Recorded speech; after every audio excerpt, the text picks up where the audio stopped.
Hari ni kita buat sambal goreng Jawa. Ni semua sambal dia dah siap dah ni. Nampak tak? Nampak tak? Dah goreng tumis sambal.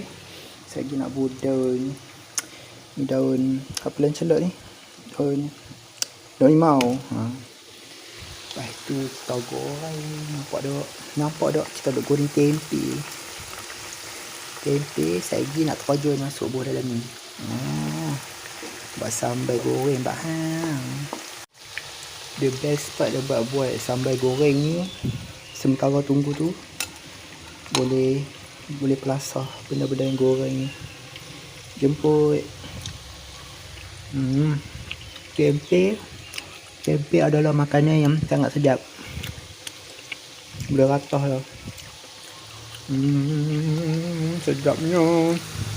Goreng ubi pula. Goreng ubi. Okey, ratah ubi pak. Sedap. Sedap. Tempe. Makan tempe apa gila.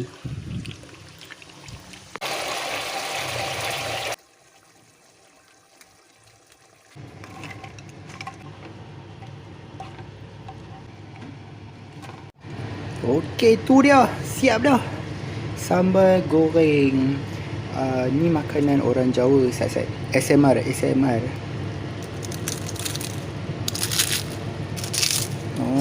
Tu dia.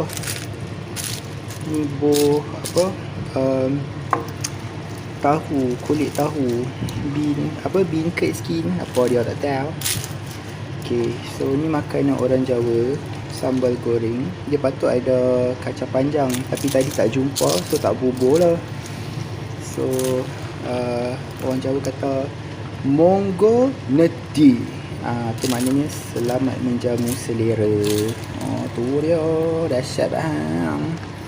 Aku rasa aku ada keturunan Jawa lah. Sebab tu aku reti buat benda ni kot. Okay, saya aku go dulu.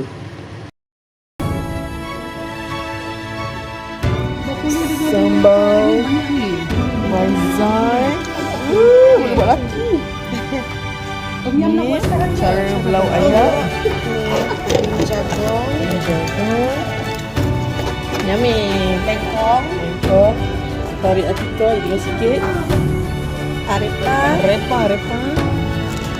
Hijau. This is the most awaited. Oh yeah, macam